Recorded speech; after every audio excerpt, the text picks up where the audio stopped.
All right, guys, welcome to the Give It Podcast, the podcast for blurs, for nerds. If you have a fandom, you are most certainly welcome here. I'm your host, the most Black Spartan, of course, the man to my left, show guy Joe. Sir, how you doing tonight? I'm so tired. There are so many trailers and so much news in such little time. Why did we get into this profession?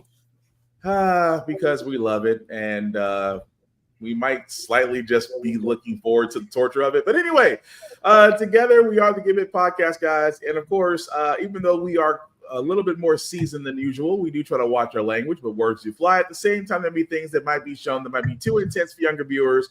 So viewer discretion is advised. Aside from that, welcome. So episode 134, as Joe has said so eloquently, we got a lot of trailers. There's been a lot of news that has happened over the week. And, because we are following Super Bowl Sunday, we do have to start with the best of news because we kind of saw this coming. And honestly, we're not disappointed. What am I talking about? I am talking Twisters. Oh, I got some words for Twister. I got some words for Twister, but I'm talking about Deadpool and Wolverine. And here's the actual teaser trailer, I should say, for Deadpool and Wolverine. Check it out. Happy birthday to you. All right, okay. It's been a challenging few years, for sure, but I'm happy. That is because of each and every one of you. I'm the luckiest man alive. Make a wish, buddy.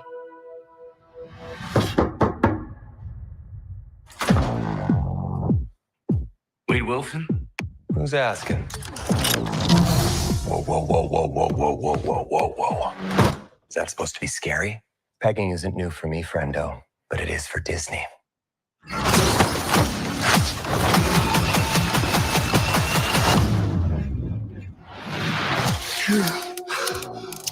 Mr. Wilson, you appear to have soiled yourself while unconscious. I wasn't unconscious. Who are you? Why am I here? Walk with me. Wade, you are special. This is your chance to be a hero among heroes. I smell what you're stepping in, Sensei. Your little cinematic universe is about to change forever. I'm the Messiah. I am Marvel Jesus.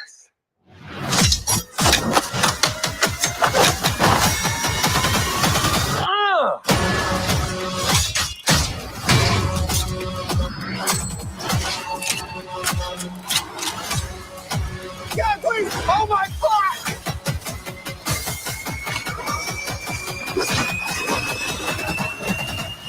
God, I love this part. Wait!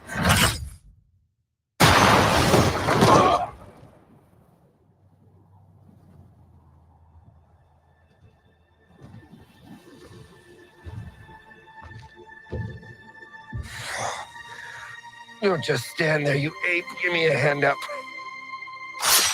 Nope, I'm actually okay. Thank you very much.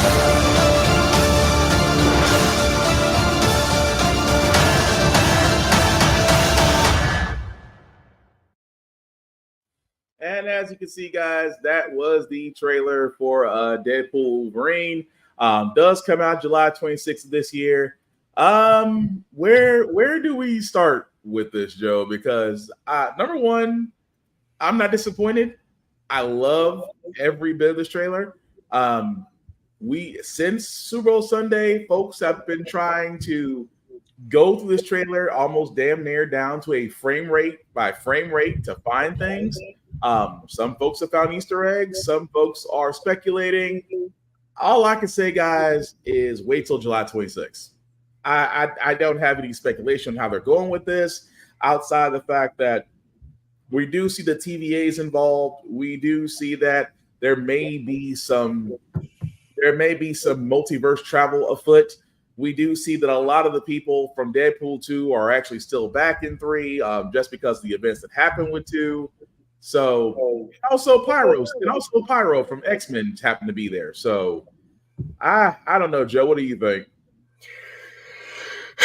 Okay, so there's a lot to unpack on this thing. Honestly, I think this is going to play out like every Deadpool comic, where Deadpool is happy, and then something takes away that happiness, and then shenanigans, and then he re-gets his happiness. The thing I am noticing about this is I think Vanessa and Wade are over, which is why she called him Buddy and not Babe or anything like that. Okay. And it's because he's like retired from the mercenary life. He's got that horrible hero piece and whatnot, and he is taking the TVA up on Let Me Find the Timeline, where we're still happy together. Yeah.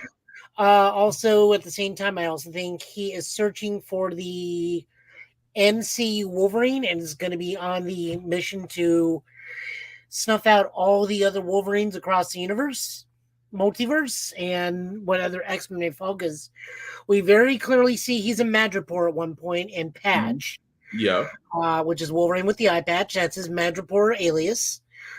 We get Hugh Jackman in the costume that has already been shown. Multiple We see times. that he does have white lenses as the mask. Mhm. We see that there's a wasteland where the Fox logo is half buried under sand. Mhm. Pyro, which is the actual young man who was Pyro in X-Men 2 and 3. Yeah. Original X-Men 2 and 3, not First Class 2 and 3. He is a full-grown adult and with somebody, possibly Toad.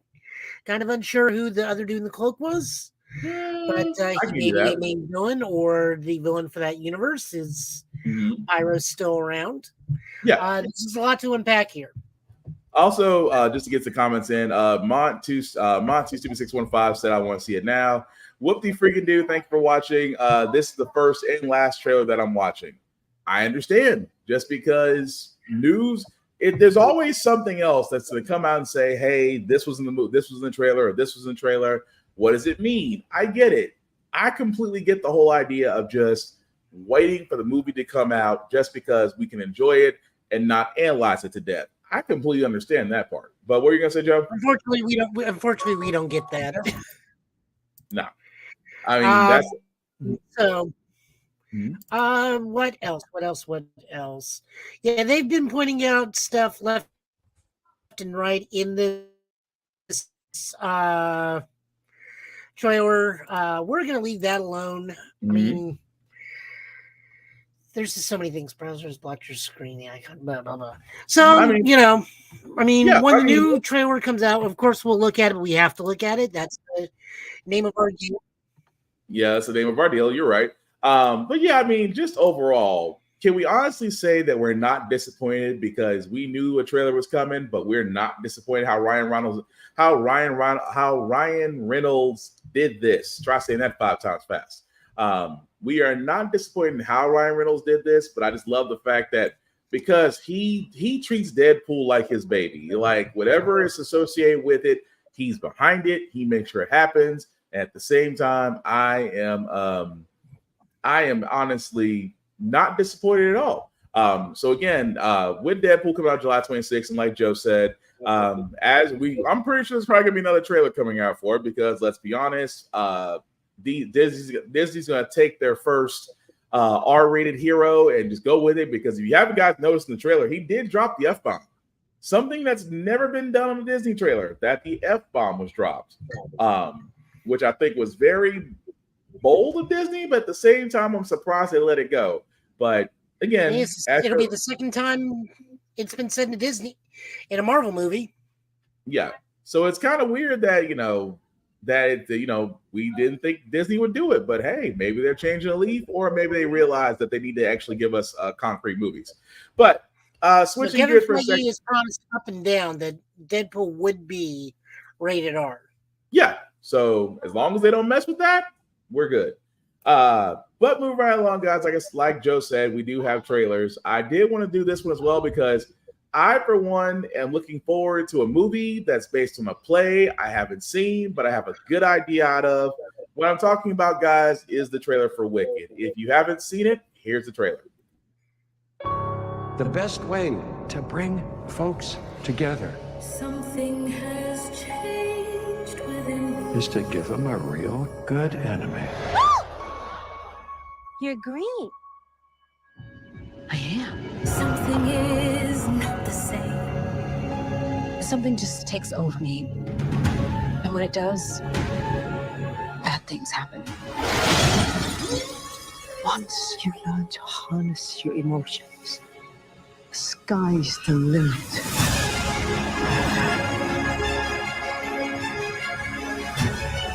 Bring her to me.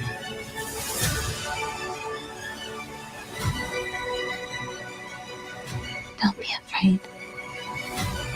I'm not afraid. It's the wizard who should be afraid of me.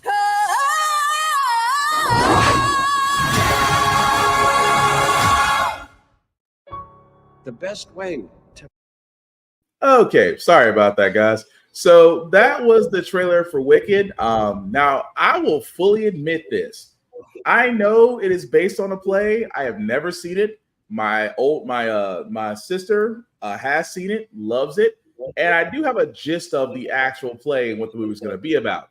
Does this trailer make me want to watch it? Actually, yes. I love the fact. I really do love the fact that, it's certain movies that you don't think you want to watch, that when you watch the trailer, you go, okay, I want to give it a shot. But yeah, I'm down to watch this once it comes to the big screen this Thanksgiving. Joe, your thoughts on that? I'm very confused why this is a 2-part film when the stage play is only an hour and a half and the book is not long enough to substantiate a two full length picture films. Maybe I would say maybe they're getting back to the old part 1 and part 2. Maybe, like I said, I don't know how the play would go, but there's no point in it. It's like what they did with The Hobbit. And look how well that turned out. Well, The Hobbit. Let's be honest. We tell people all the time. There's so much story in The Hobbit that the movies never really covered. But hopefully to push people to read it, because again, there's a lot more stories in The Hobbit than just the Battle of the Five Armies, the Desolation of Smaug, and No. I mean, like The Hobbit, not everything. You're talking about the overall? Hobbit. No. Oh, okay. I know what you're talking about. Gotcha. Yeah, that's a very small thing that is told in, like, again, an hour and a half, 2 hours, and doesn't need to be multiple movies. This is the same thing. The book is not that big. Mm-hmm. And it's a Broadway play that starts and ends, has its full start, middle, and end in an hour and a half, 2 hours. Why are we getting 2 full-length feature pictures about this? Like, see, that's where I say I'm a little bit in the dark about this. And whoopty freaking do, she said, I've seen the play 3 times, read the book, and I love the soundtrack. For all those that have, and again, this is me speaking on the side of never seeing the play, but I do want to see the movie. For those that have seen the play or those that have read the book, and let us know in the comments what you think. Is the reason why it's going to be a 2-parter because of the layout of the play or the book, or just maybe stuff that we don't know? Like I said, this is new territory for me as far as plays go. There are some plays I do love watching. And like I said, the only person in my family that's seen Wicked is my sister, and she loves it. But watching this trailer, it just makes me very interested in watching it. And Vaughn, what did you say? She played Aretha Franklin. She's in everything. I'm assuming you're meaning what is her name? And it's going to be terrible that I don't know it right now. Let us see, because I know Jonathan Bailey, Ethan Slater, of course, Jeff Goldblum. I think we saw Michelle Yeoh in there. For all those that know that's the person that is playing the main character, please help me out, because apparently I don't know her name, and I apologize for not knowing her name. But for everything else, like I said, it just Erivo? Say it one more time. Cynthia Erivo? We'll go with that. Is that it? I'm gonna go with that because I'm trusting you at the moment. But if it is, then we apologize. But yeah, I can understand that kind of viewpoint. But like I said, we don't know as far as how the play runs, because some plays can run to where it's 2 movies, or maybe you want to give it its full continuity. I don't know, so I try not to assume as much when it does come to plays. But for those that have seen it, like we said, guys, just let us know what you think, and we'll pretty much go from there. But I think Thanksgiving, I think I can honestly say I'm going to watch another Play movie form. I think they're also doing damage control with this trailer now too, because they're very much minimizing the Ariana Grande stuff considering the hot water she's currently in. Oh, probably so. I mean, we've seen what happens when a certain wrestling organization has to turn around and do the same thing in 86 everybody. So maybe they might, maybe not on the same scale as that damage, but damage control nonetheless. But we'll see. But really quickly, before we get to our next trailer, guys, for all those that are wondering, especially if you're the Mandalorian type, yes, the video game is currently in works. Respawn will be behind it. From what we've been told, it will be a first-person shooter. A lot of people thought it would be third person, but in this case, it's going to be first person. You will be doing exactly what the Mandalorian will be doing, taking bounties for cash. You'll have separate missions. You will have all his jetpack. You have the jetpack, grappling hook, things of that nature.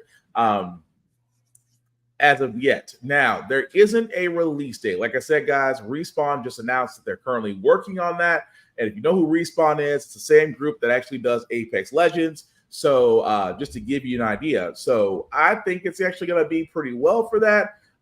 Joe, I know you don't play. Joe, remind me, do you play first-person shooters or third-person shooters? I play first person if it's cyberpunk based, but generally I'm a third person shooter, and because this is not a third person shooter, my interest is now greatly diminished by 50%. Fair enough. I would Go ahead. Oh, Joe, you muted yourself. Sorry. Try again. There we go. All right, what were you saying beforehand before you got muted?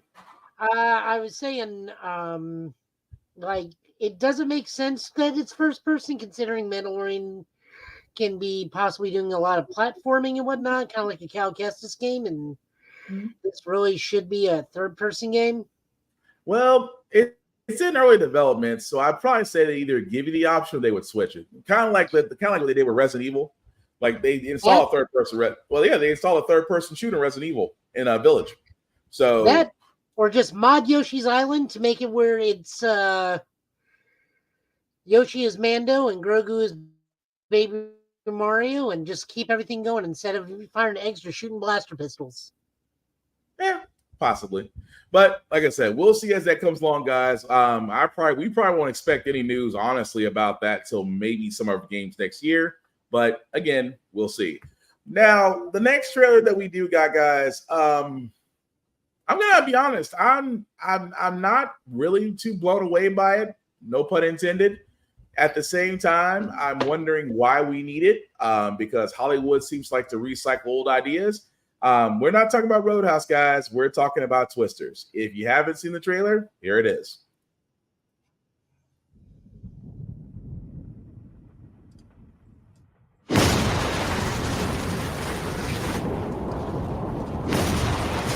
Guys, whatever's in there, it's big and it's moving fast. Drive. Go. Guys, you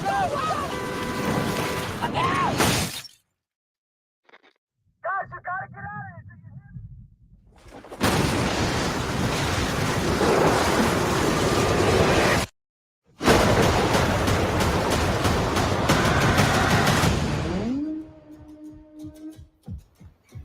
It's Tyler Owens.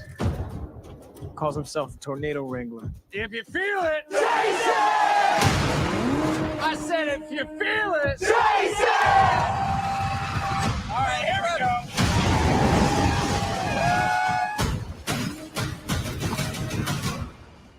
Oh, she's perfect. She's gorgeous. You thought you could destroy a tornado. We never had a chance. You want one?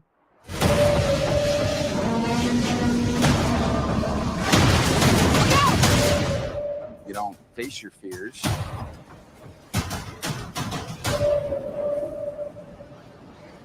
You ride them.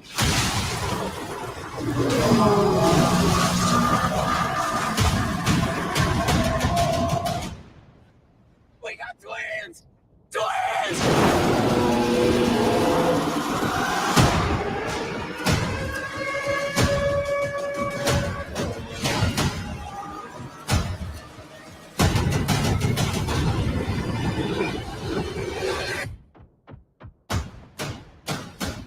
that it? Nope.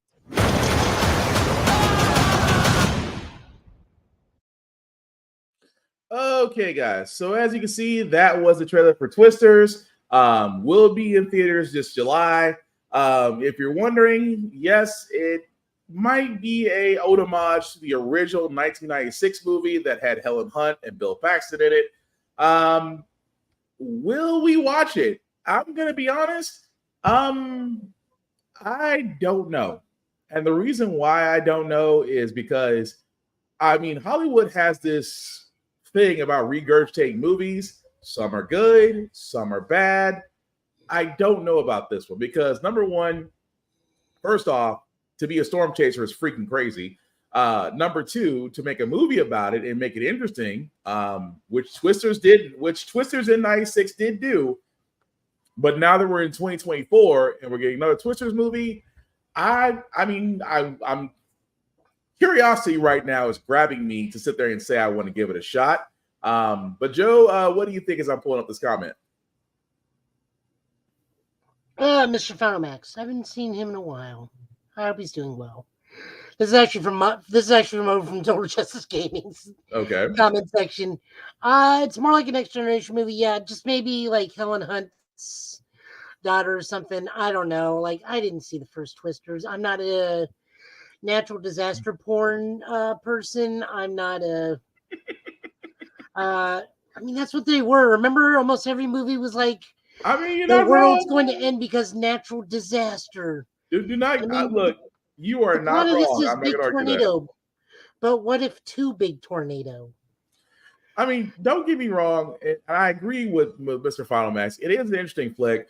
Do I think? I think in some ways it is going to pay homage. I think there is going to be a link between Helen Hunt's character and maybe one of the characters here, or Bill Paxton. It may be one of maybe his kid, or maybe it's a relative in some way. But it's interesting enough for me to want to watch it. It really does. What did you say, Vaughn? This is the trend that never ends. Does it even matter anymore? I would agree to a certain point, but I think for Twisters, because at first I was like, why do we need another natural disaster movie? But then I thought about what made Twister great. Twister was different really from other natural disaster movies just because it was almost like a Walking Dead, but tornadoes. Like tornadoes were everywhere. They were destructive. You knew it, but it was really more about the people around them that were storm chasing. And that's what made it great. Do I think that this Twisters could do the same thing? Possibly. But to me, I'm like, I may give it a shot. I'm just going to be completely honest about that. I actually may give that a shot, but that's just me. For me, it's I prefer when our natural disasters are cleverly disguised as large green lizards that stomp through cities. Godzilla, how we knew. But anyway, yeah, come July, like I said, if we're in the movie theater, July, that might be a little bit close to me for D-Day. But anyway, I was going to say, isn't Deadpool also coming out in July? Yeah, that's going to be a challenge. Yeah, no, that will not be a challenge. There is no challenge there. Leave it be, Joe. Leave it be. Anyway, moving right along, guys. Kyle Rayner. I know it's weird. We're jumping from Twisters to Green Lantern. As Joe made that face. Wait, what are we talking about? Green Lanterns, Kamen Rider? I'm confused. No, because you made that face whenever I say Kyle Rayner, just because I know of your level. Oh, Kyle Rayner. I thought you said Kamen Rider. Are we talking about the fact that Geet's got shit? But okay, no, we can cover this too. I misheard you completely. Sorry. No, I am talking about the fact that for the Green Lantern, he has actually not been a lot of things. So there is a swelling of people asking, when are we going to see the most, I won't say the most famous Green Lantern, but a known Green Lantern in the comics.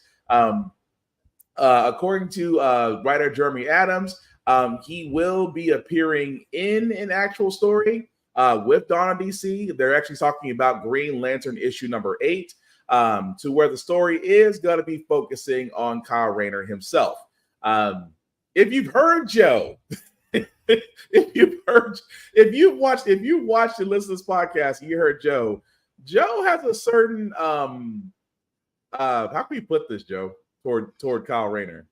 He is my sweet baby child, and he can do nothing wrong. I mean, yeah, if you've heard it, that's his go-to. That's his go-to Green Lantern, not Hal Jordan. Because now, we actually would be talking about that more literally today, but there's so much we actually can't get to comics today because there's just so much going on. Right. But we have that is on our list to read for next week. Right. So that way we can actually see the story and see what they do. But thank God for the artists, because if you followed us, you know there's a certain artist that's doing Spider-Man right now that makes us cringe. The Green Lantern book, as much as I despise that book, even though now they're adding Razor, so the book's actually really good and quite tolerable because they're doing new things with the Green Lantern Corps, which I like. Regardless of how and whatnot, they're doing new things. They're adding characters from the very popular Green Lantern animated series, like Razor is now canon. Eye is now canon. Technically, I guess you could say this happened at some point. The Green Lantern animated series technically happened at some point in their reality. Yeah. So there's that. But no, the backup shows Kyle how he's dealing with the new arc and whatnot, and he's teaming up with the newest Green Lantern, Sojourn Mullins. Gotcha. Sojourner. Also, whoopty freaking do. I'm sorry, I didn't see your comment. They lost me at Twins, so I know you're referring to Twisters and You Up. Oh, whoops, my bad. I'm not gonna. I don't know who you asking up, whoopty. I'm not gonna judge. I'm just gonna assume it's not for us. But anyway. Moving right along, guys. We do have some other comic book news, but before we do that, we have to talk about Godzilla Kong for a second. Because the new trailer they put out, I got questions. Specifically how they did this. It makes me wonder: is Godzilla and Kong basically the new Lethal Weapon? You'll figure out what I mean when I play this trailer.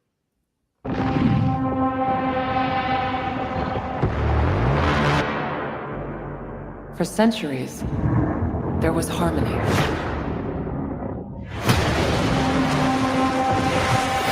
The Titans were the guardians of nature, and the great apes became the protectors of humanity.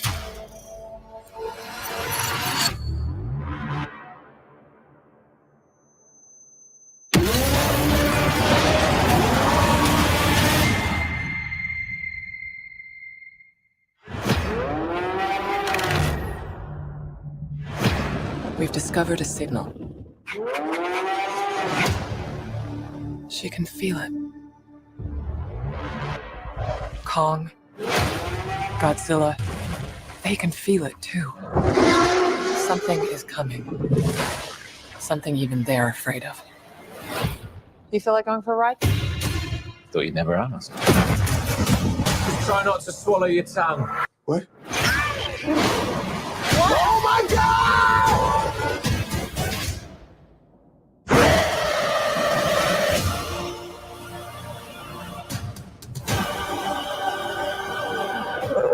Is that a mini Kong?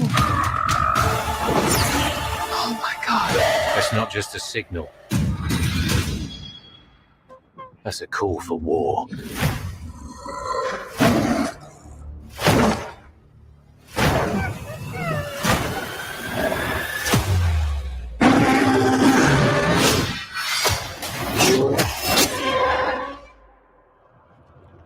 What is that?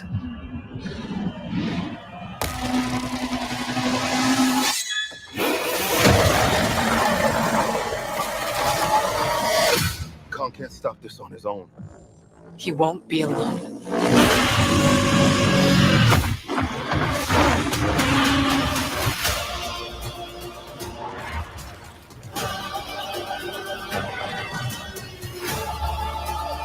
The last time those two met up, it was almost the end of Kong.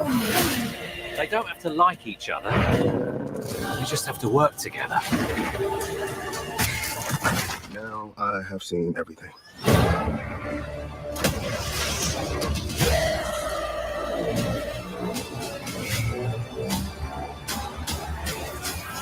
We've made some minor augmentations. Oh.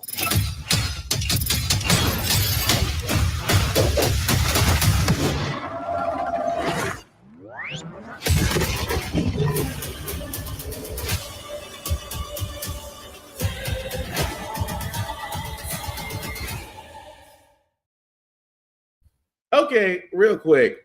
Do you know how angry you got to be to literally throw half a skyscraper at somebody?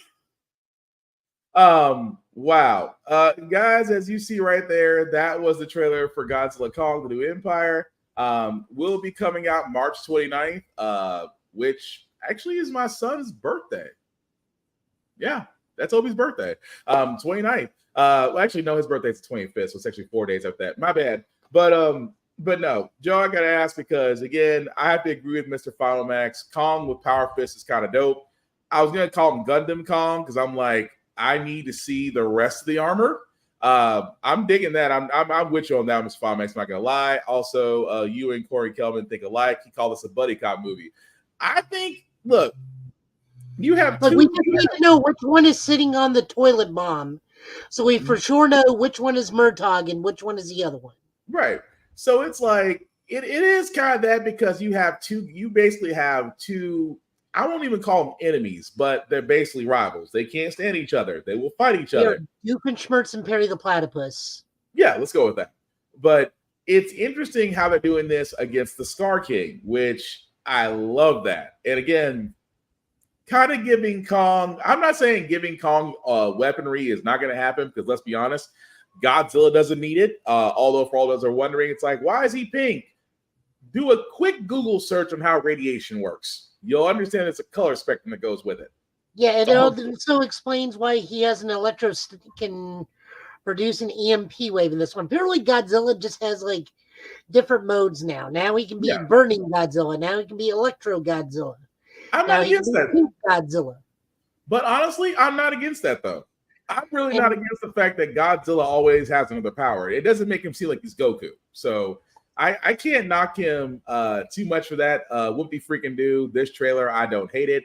Hey, I am a Godzilla fan. I'm just gonna be honest. A Godzilla King Kong fan ever since the -1 series, and of course Skull Island, which again was still a great way to reboot Kong.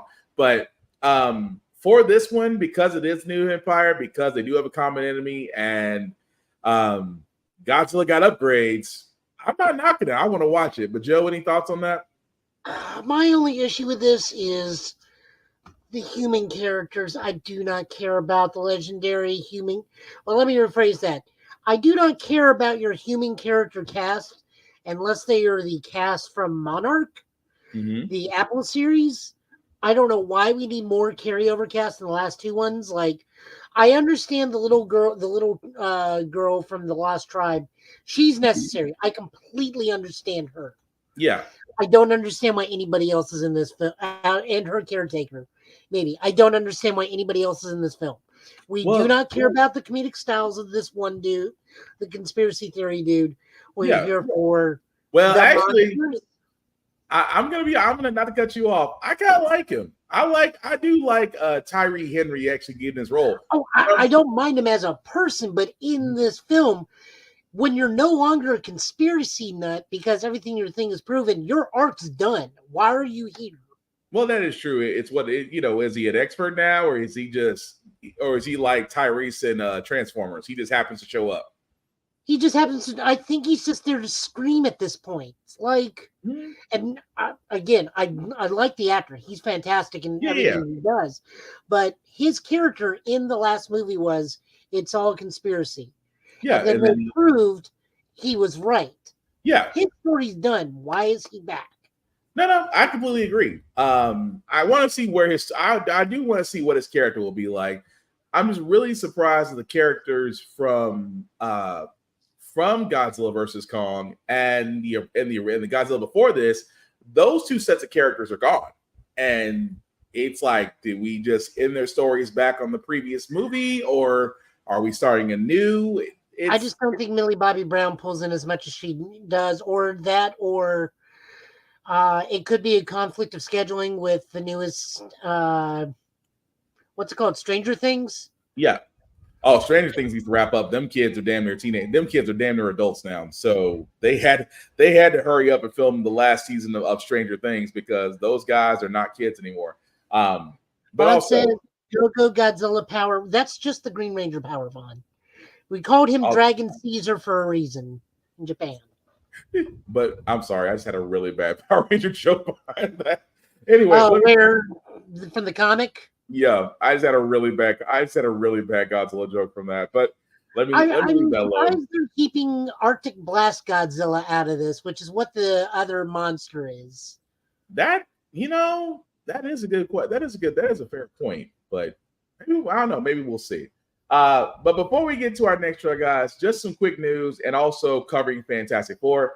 The quick news itself that I wanted to get to before we get to the Fantastic Forecasting is that casting. I made it sound like it was a weather report.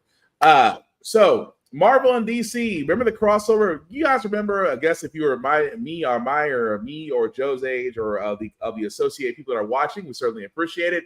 You guys probably remember that at one point DC and Marvel actually had crossover episodes. One between Superman and Spider-Man, Batman and Daredevil, Justice League versus the Avengers. The beauty part about this is they are basically going to go now and reprint all of those. So the entire DC versus Marvel omnibus, that's from, I want to say, from 1976 all the way to 2000. All of those are being reprinted. And if you don't have them as a comic book collector like myself and Joe, it's a golden time. Because like I said, when I tell you guys, for all those that don't know, there was a comic, like I talked about, between Spider-Man and Superman. You had Batman and Daredevil. You had Batman, Captain America. You had Batman and Punisher. You had Darkseid versus Galactus, Green Lantern versus Silver Surfer, Unholy Alliances, Incredible Hulk versus Superman. Marvel and DC present the Uncanny X-Men and the new Teen Titans, Silver Surfer Superman. And again, I can keep going down the line. Like when I tell you guys, there are so many crossovers, and this is just a small list that they're showing right there. Like, again, I'll be all night if we go all over it. But the fact that each of these are being reprinted makes me want to go out there and collect them. And again, as a person that loves crossover issues, between Marvel and DC, I am digging this. But Joe, any thoughts on this? Oh, I'm especially looking forward to the Amalgam Universe. I was big into that because we had such wonderfully edgy characters as Dark Claw and Sparrow, and Super Soldier and Spider Boy, where it was Ben Reilly and Connor Kent fused together. Yeah. With Perry White being the new editor of the Daily Bugle. And go down because they actually have a list of almost everybody. Oh yeah, they have like what are some of the goofier ones? Lobo Duck, the Duck, Iron Lantern, and the most laziest one of all, Doctor Strange and Dr. Fate fusing into Doctor Strange Fate. Yeah. So it's when I tell you guys, and again, this is why we keep saying all the time, support your local comic book stores because I believe these will be reprinted or available from DC and Marvel August the 6th. So you got some time, guys, to definitely get that. So definitely check out your local comic book stores come August the 6th for those issues. Again, get them while you can because there's no telling when we're actually going to get another chance like this, especially from a comic book collecting side of it. The other reason they're doing this is they want to see if the market's out there to actually cross over. Because what I don't think some people realize is the writers currently staffed in both DC and Marvel are our age. Now, the editorial is something completely different. I can't help you with that. Yeah. But they are the same age as us, meaning they grew up with the Amalgam Universe. And if you look at the comic industry as much as we look at it and as what do? We see writers jumping back and forth all the time between the big two. Sometimes over in IDW and Image as well. They are all friends in the grand scheme of things. Like some of them are buddy, some of them are acquaintances, but some of them are pretty good friends. they can make amalgam happen again now because they all know each other to a degree. Like it's 6 degrees of Kevin Bacon, but everybody is, I believe, all the writers are aware of each other. Yeah. So again, your Chip Zdarsky knows your Josh Williamson, who knows your Jed McKay, who knows your Dan Slott, who knows your Zeb Wells, who knows your David Warren Johnson, and we can keep going on and on and on, but everybody's there. The only thing that we got to prove to them is we want this, and then editorial will have to listen to us because we're going to be buying the books, and then we get Dark Claw 2 or New Dark Claw, where it's a fusion of Huntress and Laura, or I don't know. But while you're thinking of that, what the freaking dude did say who won between Superman and the Hulk? That, did we ever get a solid answer? No, to that? it was Superman because we were dealing with Doc Green's. It was Doc Green Hulk at that point. Oh, right. Now we have not come up with the other Hulks at this point. I think the other Hulks may be a bit of a different thing for Superman because Superman is greatly depowered from that point. Yeah. And we have stuff like the Immortal Hulk and World Breaker now in our grab bag of Hulks. That's true. But anyway, guys, different thing now. But like I said, August 6th, it's a great time. Please support your local comic book stores because again, as Joe said, our dollar determines if we get more of this. What do you say? America won in that fight. He did not. Batman fought dirty and beat Captain America. That he did. And I still respect that. And you know what the funny part is? Cap kind of respected him for it. Kind of. But that's a story for another day. Move right along, guys. We do have the main star that'll be in the new Karate Kid movie. That does star Ralph Macchio and Jackie Chan. The man that you see right there will be basically the new Karate Kid. And forgive me if I don't get his name right. So Ben Wong. Thank you. Ben Wong. Thank you. That's the name I was looking for. If you noticed him, he was actually in American Born Chinese. Also a good show on Disney before they decided to. Did Disney cancel American Born Chinese? Yeah, it got canceled. I don't know why. They were setting up for season 2. Okay, because I thought it had a good first season. But anyway, check it out on Disney Plus if you get a chance. But he actually is going to be the main character in the new Karate Kid movie. I'm looking forward to it. I know some people had some qualms with the Jackie Chan and the Jaden Smith version, and of course Ralph Macchio coming back, even though Cobra Kai will have its 6th and final season on Netflix. To be kind of honest, after watching his character, I got nothing against it. I kind of want to see what they do with this Karate Kid movie, having Mr. Han and the original Karate Kid back. So I'm all for it. I don't think it's a bad casting. What do you think about, Joe? No, I'm down for it. All the more Asian representation out there. I love that we get Jackie Chan as Mr. Han again. Teach us to be able to put on our jackets and take them back off and then put them back on it again. It'll just be like predicting Tennessee weather all over again. Ain't that the truth? I have no idea how this plays into the timeline of Cobra Kai, though. But I mean, I'm sure they'll drop like some sort of hint. I have to think it's probably post that, just because it's kind of, well, actually that might be wrong. You actually may have a point. That is a good question. How would that fall with the Cobra Kai timeline? Because that's current. Geek by Heart. Hey, Lenny said that the Jaden Smith wasn't that bad. It wasn't that it was bad, it's that it was poorly named. It's not doing karate, it's kung fu. They're two different styles. It's like Pokemon. Not every Pokemon is named Pikachu. Not every martial arts style is named karate. I never could take Jaden Smith that well as an actor. That's just me. But again, guys, like we said, he's not horrible. You just don't pair him with his dad. That's all. No argument there. Even though Will Smith, incredible actor, let's be honest, it's just that when it comes to his children, but also I forgot that M. Night Shyamalan directed that movie, so there's also bad parts there. M. Night Shyamalan is shaking his head at Netflix right now with what they're doing with what they're doing Last Airbender. I can't wait to watch that. But anyway, Fantastic Four news came out, and Joe, I believe you have an image that you wanted to bring up. Well, put the actual image up first, and then we'll put up the Filmoto one. Okay, well, let me do that then. So this is the image that has basically been out, guys. If you haven't noticed, Fantastic Four's casting has been done. Some of them we already knew about, of course. Pedro Pascal, the Mandalorian, The Last of Us. We can keep going down the line. He will be playing Reed Richards, Mr. Fantastic. Vanessa Kirby, my apologies, will be taking on the role of the Invisible Woman, Sue Storm.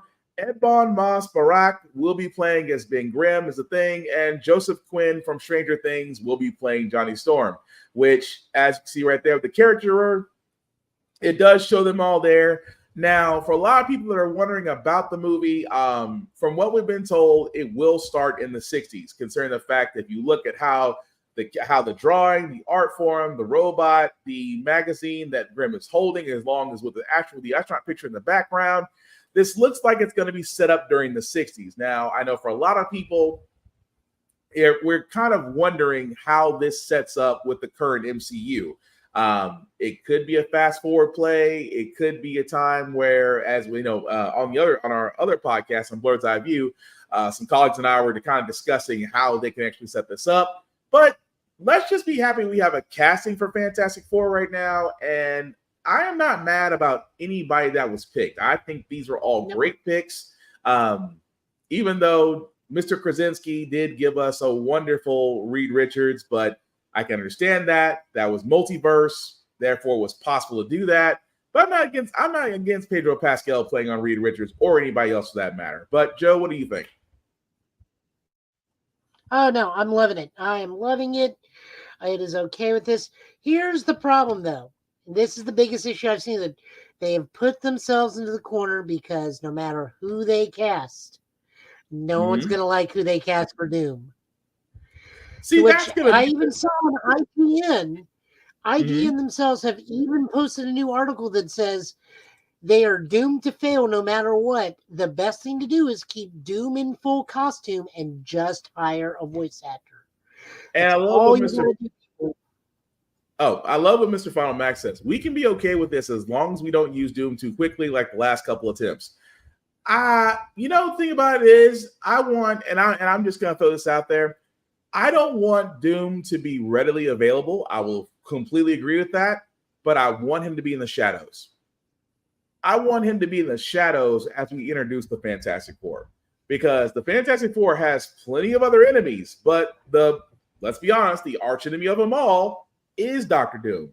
And Joe, you got a point about the article. It's like, I mean, we can sit there and say, so-and-so could play Dr. Doom. Giancarlo Esposito could play Dr. Doom. Skarsgård, Mads Mikkelsen. These actors that have so much depth can play such and I don't call Dr. Doom a villain. I wish, of course, my other colleague, Chris Fury over at Blurred's Eye View, me and both him have said this. We can't really call Dr. Doom a villain. He's more of just a complicated individual that has a nice set of rules and he knows manners. That's pretty much him.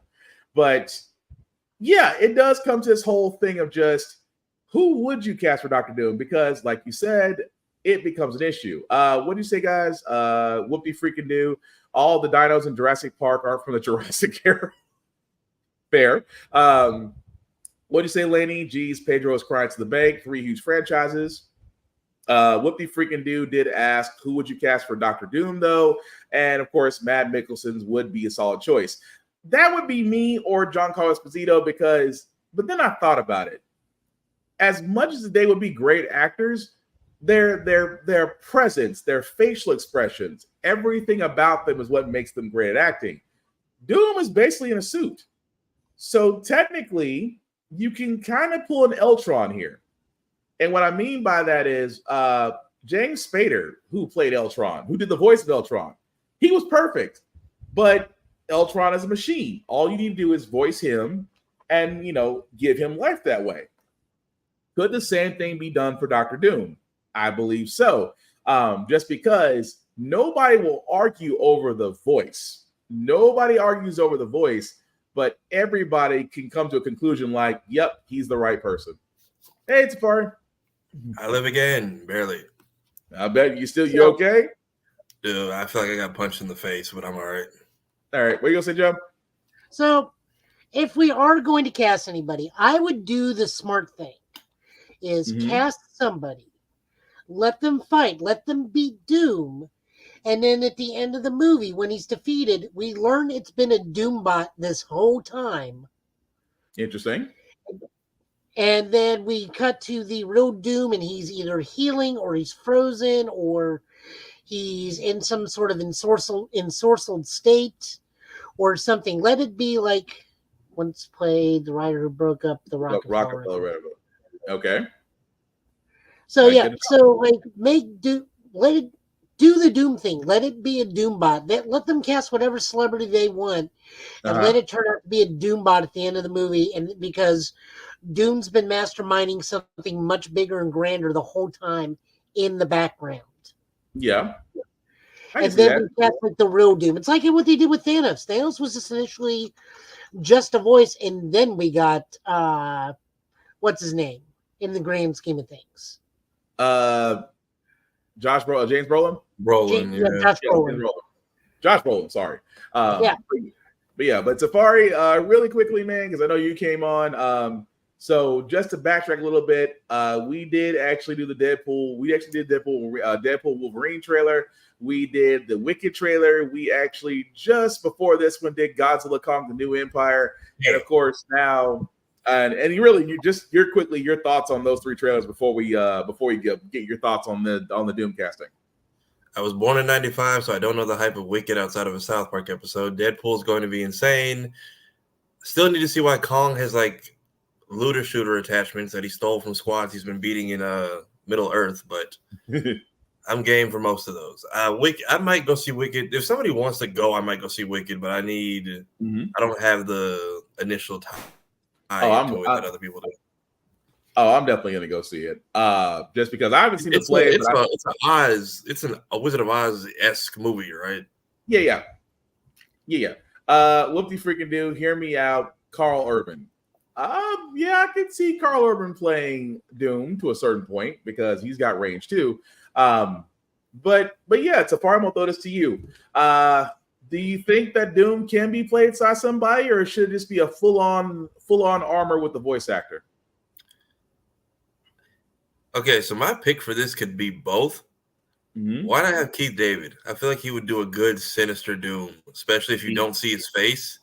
Yeah. And you just need a body act, like kind of like Mandalorian. You just need a body actor to do the stunts, but you keep the mask on. I can see that too. It's just what are you gonna say, Joe? Your mind's turning. What you got? My only issue with that is we still need somebody vaguely European sounding. See, that's where I go to Mad Mikkelsen again. Yeah, but his voice is too high for Doom. And, this comes from being spoiled with, like, some of the other Doom things from across the generations. Like, Doom to me is Simon Templeton. And for those who don't know who that is, Kane from The Legacy of Kane. I can see that. He was the voice of Doom for the 90s. But that 90s thing. But he to me is Doom. I can see that, too. I can see that, too, if you go the voice acting route. I can see that. But yeah, that does become the question. But like I said, I don't need to see Doom in the initial Fantastic Four. I don't need to see it. I'd rather him be in the shadows for the first one, and then we eventually build up to him. But like Mr. Final Max said, we don't need to go to Doom immediately for the first movie. We don't. Yeah, I mean, don't give us Mole Man. That's a bad idea. I just don't think Mole Man's going to do it. If we're going to do something, make it grand, make it like spectacular. Like give us Blastar or something. Yeah, I'm okay with that. Give us like Blastar or one of the lesser heroes. Don't make it immediately Silver Surfer. Maybe like Skyrider or Firelord or even better. Here's how you get it. You just make them fight Terrax. There you go. Take a lesser known, and this is that's a beautiful example of taking a lesser known or maybe not as popular villain and give them center stage. Do the James Gunn treatment. Make us care about that villain, and you'll have a good movie. No, we don't need to care about that villain. Let it be Terax and let him fight them, and then allude to, oh, I'm just the vanguard. My master's on the way. And that's perfect, but because you're still pushing that connection there. Mm-hmm. You're still pushing it. Don't get me wrong. You're still still pushing. It's going to be a throwaway villain, but yeah. It's like, my master's on the way. It's like, well, who's his master? That giant purple man in the sky over there? Yeah. But Keith David would be a great choice. Yeah, I mean, yeah, Lanny, I agree with that too. He would be a great choice. I apologize, guys, because I'm hopping between Twitch, Instagram, and Facebook. So if it looks like I'm going across all three screens, because I do love the Doombot bit, because that was basically like Doom all throughout the run of the Ultimate Spider-Man cartoon. Was they thought they would beat him, and then it was a Doombot, and Fury was like, "You all would be dead if that was the real Doom. Don't go over there anymore." Right. If it wasn't for the fact that he was dead, Ed Asner. Yeah, I can see that. I can see that too. Let him do his what was he in Gargoyles? He was Hudson. Let him do Hudson. Yeah, as Doom. Now, did we want to show this artwork, Joe, that you have set up, or did you want to? I mean, I just want to show that because it's beautiful. Okay. Oh wait, I gotta actually. Yeah, you gotta have it showing on your side. Yeah, there it is. So again, I forgot who was the artist for this one, Joe? Phil Noto. We automatically know if you've watched this thing. If Phil Noto draws it, Joe will immediately buy the book. But yeah. But again, with Fantastic Four, guys, the casting seems great. We're not sure about exactly what they'll do with the story. You know, we can speculate, but I think for now we're just going to be happy that we're getting a movie. And at the same time, I think for the next trailer we're about to show, I think we're going to be happy that we're actually getting this. And we actually know what the original plans for Fantastic Four were. Oh, well, go ahead before I play this. Go ahead. We know that their original plans were they were going to fight Ramatut. Oh yeah, that was supposed to be the tie-in. That was supposed to be the tie-in to Mr. Trackstar. King Dynasty. I can't say it with a straight face. Every time I think Gucci loafers, I'm like, you were running with an ascot and Gucci loafers, sir. Woo, look, okay. Daniel Richards wants to be comfy in ancient Egypt. I mean, you know Deadpool could give us the recast. I mean, Deadpool could. You know what? Let me shut up. Anyway, let me go on to the next one before that joke gets us banned. X-Men 97, the trailer did show, and with that trailer came, well, idiots. But let's play the trailer first, so that way you guys know exactly what we're talking about. Watch the series finale of X-Men next Saturday morning. Check your local listings. I'm grateful to have the chance to say goodbye. I am proud of you all, my X-Men. Fate lies in our hands now. Now.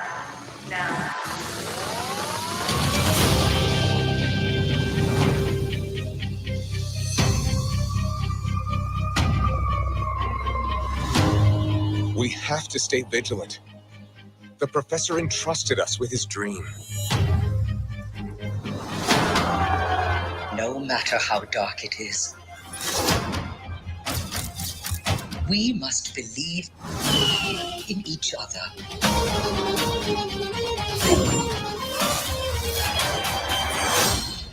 We get this done by working together as a team. Jeez, Bob, keep buzzing in my ear.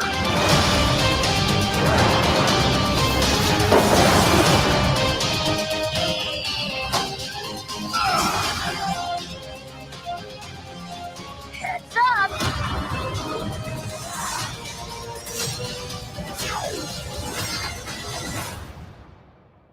To me, my X-Men.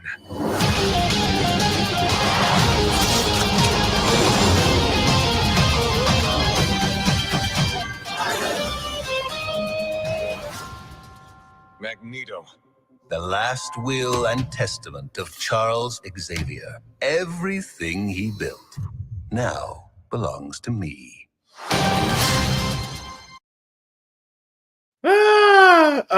Tafari. I'm gonna you repeat a line that you said yesterday when this got played. You remember what you said? I said a lot. I know I started off with maybe it's Maybelline. I think it was something about Magneto and Garnier fruits. Oh, how'd that go? Yeah, that was Mayhem started with Garnier Fructis, and I said, or maybe it's Maybelline, or he's been eating the finest juices and berries in all of Krakoa. I mean, wow. But yes, that was the trailer for X-Men 97. As you guys can see, we'll be streaming. Forgot the date already. March 20th, I believe, was the date. What'd you say, Joe? I said it'll be streaming in a month. Yeah, in a month. So we're not too far off from that. What did you say, Vaughn? Looks like Magneto's about to sing "We're Not Gonna Take It." Twisted Sister reference. I dig it. Animation is very stiff. That's not surprising. This is probably like a real cut. Yeah. I would say it looks like a blend of like Marvel animation is playing a lot with like the CG almost. Like it's either full on What If or they have elements of it. Yeah. I mean, so go ahead, real quick. No. I was gonna play. I was gonna say the Wolverine Gambit, Mr. Final Max, the Wolverine Gambit combo looked cool. Actually, yeah, we've never done that. Nice. I wonder why not. That looked nice. But what are you gonna say, Joe? Okay, so which controversy do we want to cover first? The fact that Morpheus is considered non-binary, the fact that people are now saying X-Men is woke, the fact that Magneto is running the school, the fact that Jean Grey is pregnant. Now half the people watching this thinks it's Madeline Pryor. The fact, I mean, we got like 5 or 6 different controversies we can talk about on this. Well, let's which knock one out do we want to take first? We'll knock out the top 3 because for time. So Morph being woke because Morph is not binary. It's X-Men as a whole is now woke. Yeah, X-Men as a whole is now woke, but is that an identity thing or like a gene mutant power type thing? Morph has the same ability as Mystique. Basically. So, but the thing about it was you have some, how can I put this ever so nicely, questionable individuals that now believe that the beloved series is woke because Morph could be seen as non-binary. And honestly, for a person that can practically morph into anyone, it kind of makes sense. But, you get individuals out there, or my personal favorite, or how the fact that there's so much controversy about identity and politics and issues. I'm like, those people that you see at the beginning of X-Men, the first episode, where you have the whole Friends of Humanity pickets and that we can't stand mutants, they're on social media now. That's exactly what they are. And again, if you've never read an X-Men comic, number 1, or if you've never watched the animated series back in the 90s, number 2, X-Men is exactly what it's supposed to be. It is supposed to be these issues of strife, these issues of acceptance, these issues of beings that have powers that are different from us. That was what the whole freaking comic was about. X-Men have been woke since the 60s. Yes. Literally their thing is talking about the dream of being free of persecution. Mm-hmm. And Mr. Final Max is right. Shapeshifters tend to be whatever they want. Mystique usually is female, but can be anything she wants. Morph is usually male, but can be anything they want. They're both theys, but one they just pick a gender they're most familiar with, transforming into, and roll with it. And that's another thing too, is where I have to sit there and say this. First off, not everything is woke. Just because it doesn't fit your narrative. Like, for example, X-Men was supposed to be accepted by everyone, just because of the fact that, 2 certain civil rights historical figures were based on the 2 main characters, which a lot of people have a hard time accepting. Which I'm like, if you look at Malcolm X, you see shades of Magneto. If you look at Professor X, you see shades of Martin Luther King. And Stan Lee literally sat there and confirmed this multiple times before his passing. Although the older we get, the more we agree with Magneto. What does that say about us? that we're not pacifists. This is true. So the other things If violence doesn't solve your problems, you're not using enough of it. Right. Yes, if you need not using enough violence, use extreme violence. I That just saw the requires one more clip. pouches. It's the I same saw amount one- of violence. You just have more pouches on you. Where is it, Tafari? I saw one clip today that was like, I guess it was like since the trailer's trending. Remember that time Charles and Magneto got into a fight? He made Magneto relive the Holocaust. Yeah, that was kind of petty.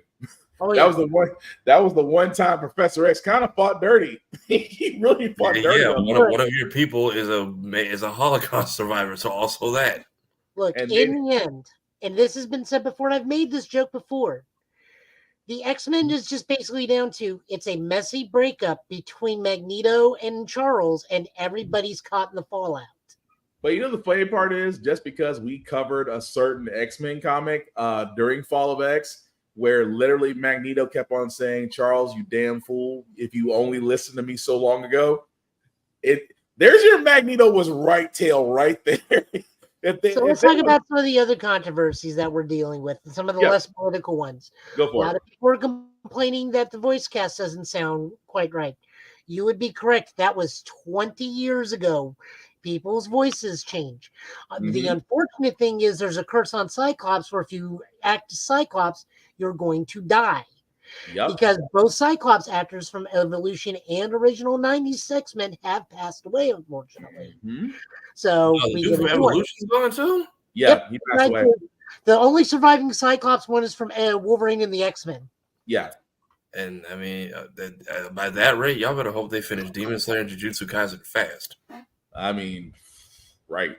But the dude who plays Cyclops is also Tengen and Sukuna. So Yeah, Oh, but the wild part is, like Joe was saying, was the whole thing of Magneto taking over the school. Again, this is following what happened. This tells me off the bat that a lot of people never watched the entire animated series from beginning to end. Because if you did watch it from beginning to end, the initial idea, and they talked about this, the initial idea was that Charles would die and that Magneto would take over. give me a moment because I can actually physically show what's going to happen. Oh, go for it. But I mean, for all those that don't know, that's exactly what was supposed to happen. That it was always the plan in the animated series for Magneto to take over the school. And because Charles did have a last one testament. So what you actually saw in the trailer was exactly how it was supposed to happen. And there, right there, is This Joe is what Hogan. happens next, children. Yeah. New mutants. Because one of the new mutants that we're getting in this, one of the new characters in the X-Men series, is Sunspot, who's part of the new mutants. Yep. And on top of that, we're also getting Operation Zero Tolerance in this show. That does not end well for anybody, by the way. Nobody. But I'm curious if that to me my X-Men calls at the end of the season, because I refuse to believe Logan obeyed that shit the first time it gets said. Probably not. But I do love the fact of just the team ups. And I'm like, we always talked about that, especially reading comics. What if Gambit could empower Wolverine's claws? What if? So I'm gonna say that's their really excuse to just pop in that stupid Wolverine power that was like around for 6 months. Mhm. Remember when he had hot claws? Yeah. I'm not against that. I would be for that. That's some Ultimate Alliance shit, and I like it. Yeah. And I'm not, and again, that doesn't bother me. That's the stuff I would love to see that they could really have fun with during this series. Because we always talk about the fact of, oh, what would happen if Storm and Cyclops ever used their powers together, or if Jean Grey really, I guess before her Phoenix forces really did something. But I'm not against that. I love every bit of it. But it's amazing to me that, of course, with anything new that does come out, folks are going to nitpick. There's always going to be nitpicking. There's always going to be, oh, this screams woke, or how could you morph like this, or how could you Jean like this? How is she pregnant? I thought, it's amazing to me. Why can't they just shut up and enjoy the show? All right, so let's talk about the Jean thing. Jean can be pregnant. There are 2 Summers children, technically 3. One's an alternate timeline. We don't get into Nate Gray. That's just that's his own thing. Yeah. So a lot of people are theorizing, and this is not a big controversy. That this is just a big like fan thing because Ellen Pryder is shown to be part of the series. We've shown to be her in her Goblin Queen form. So a lot of people are thinking the pregnant one is actually Maddie because she's pregnant, and everybody is thinking it's Nathan or Cable. For those unaware, Scott and Jean do have a different child together, which is Rachel Summers, woman with too many code names. She grows up to be on Excalibur and whatnot. Yeah. Currently, she's dating Captain Britain in the comics. So Jean could be pregnant with Rachel, or hear me out, the cartoon is its own universe, and she is pregnant with Cable. Either way, who cares? Right. Either way, it's a nice setup. But Safari, what are your thoughts on all this with X-Men? No, we got one more controversy. Oh, I'm sorry. Go ahead. Which is the biggest controversy that has struck the internet: the flattening of Rogue's butt. Oh, I've seen people saying that, but I'm just like, I didn't get to properly experience that. Is right, people. You've heard it here. Rogue has been depowered.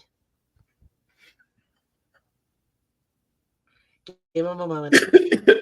I got him on Marvel this one. that Marvel post production, I tell you. Oh, I there's a joke there that I just can't say. I'm just gonna be like, oh, all I'm gonna say is Rogue took some Slim Jims and then got depowered. All I'm gonna sit there and say is, if midway through the season a figure changes, something got said. I'm gonna leave it at that. But Safari, real quick, your thoughts on X-Men 97, sir? Yeah, I'm gonna try to go back and watch the original show because I never had like full access to it growing up. So we only got, when Disney would put stuff on Jetix to promote whatever Fox Marvel movie was coming out with a tie-in. Yeah. So I saw like the Phoenix saga. I didn't know Charles died. I fully thought up until this point that was him in like Multiverse of Madness.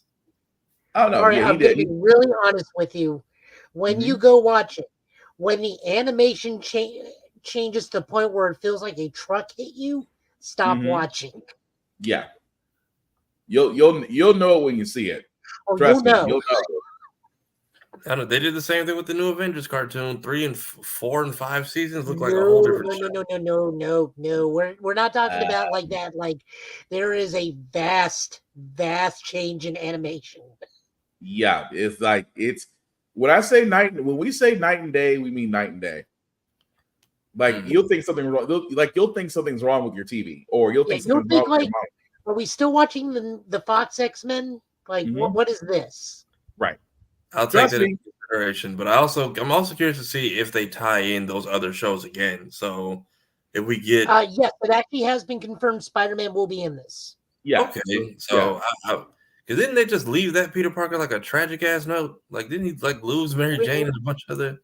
We don't need to open up that wound. Yeah, let's just say yes. let's just say yes and go from there. So an updated look at him, Punisher, Blade, whoever else came into that X-Men cameo world that they had back then.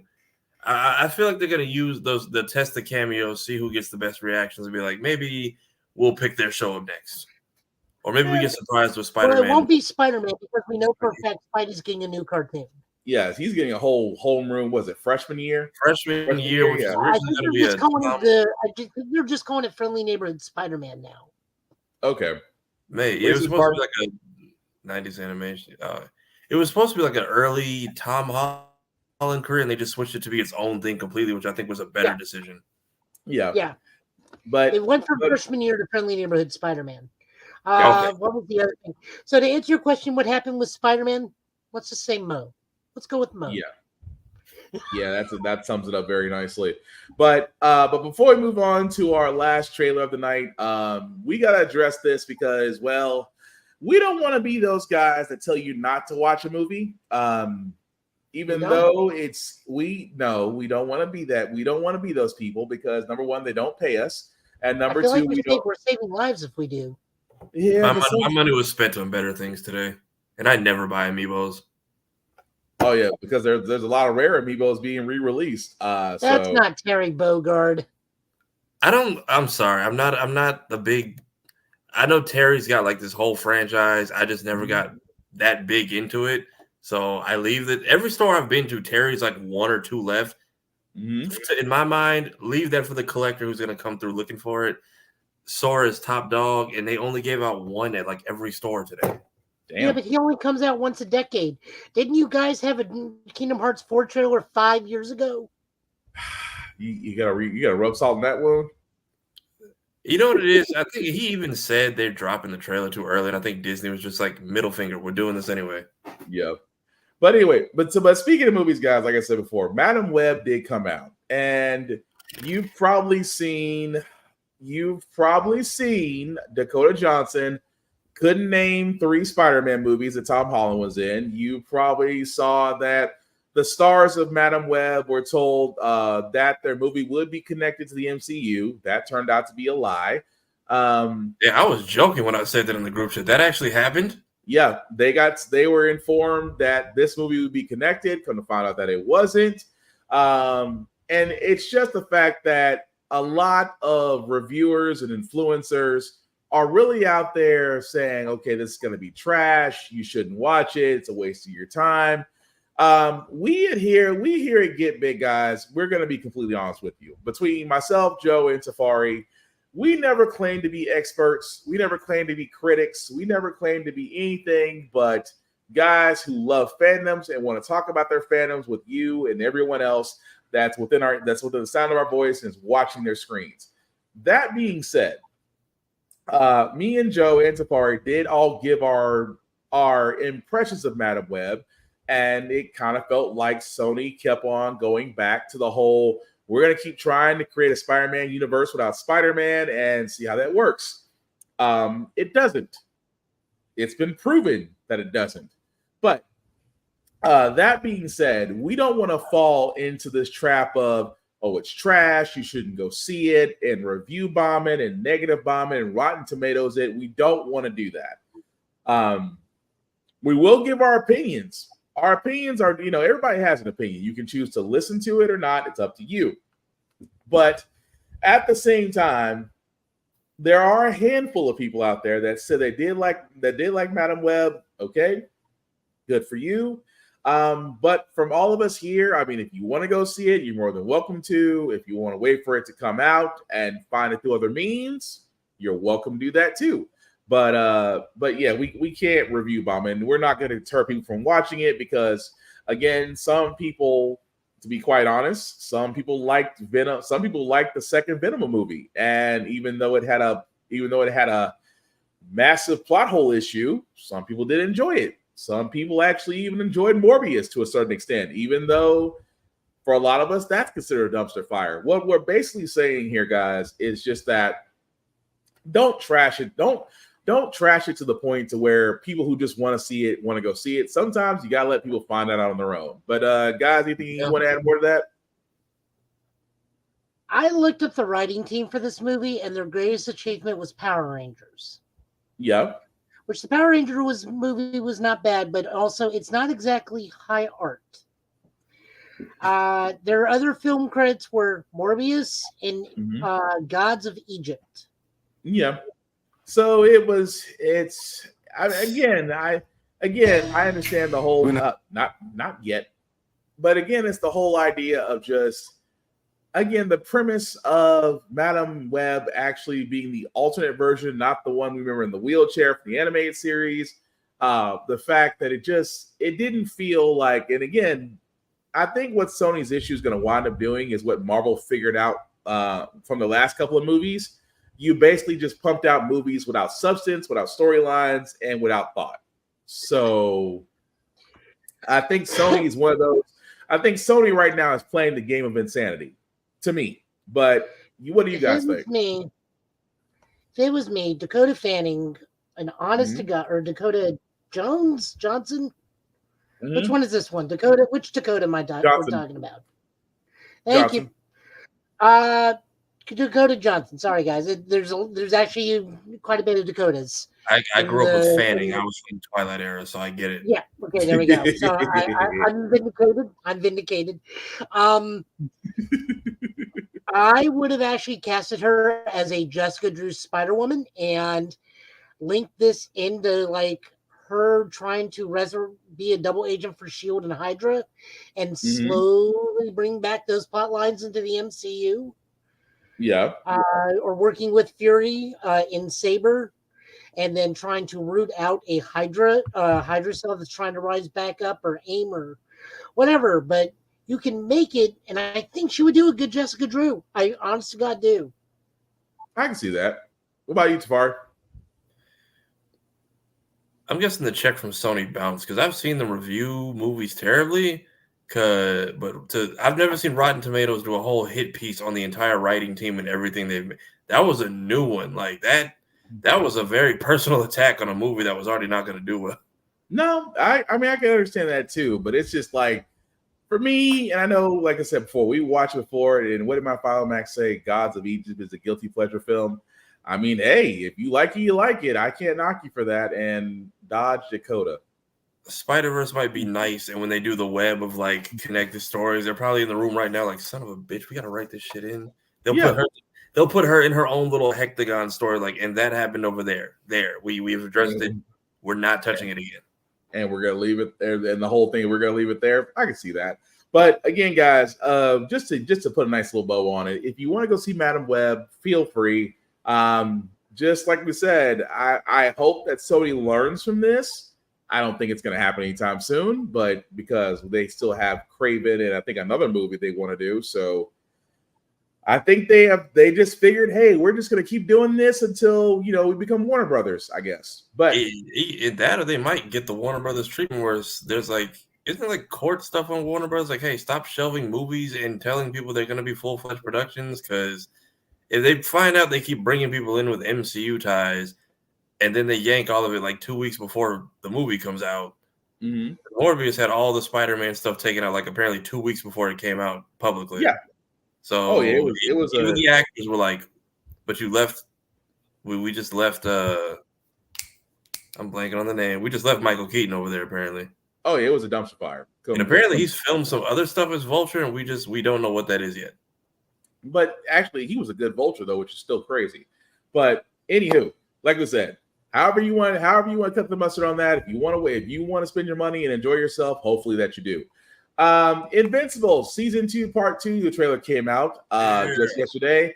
And before we play this, guys, understand Invincible is not a kid's show. I cannot stress this enough. It is not a kid's show. So again, the trailer that we are showing is in its full gority. Viewer discretion has been advised. We're not the best superhero team on the planet.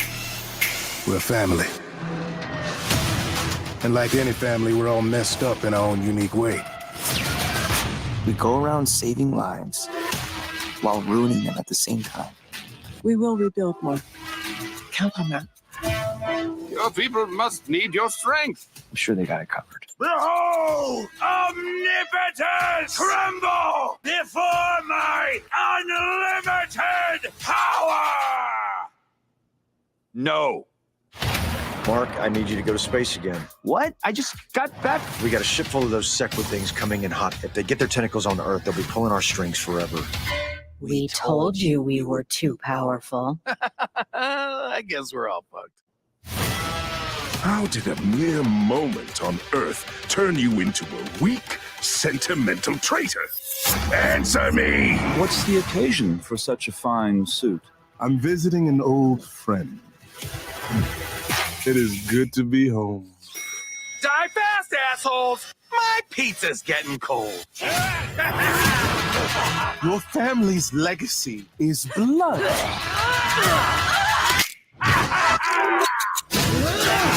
This is over.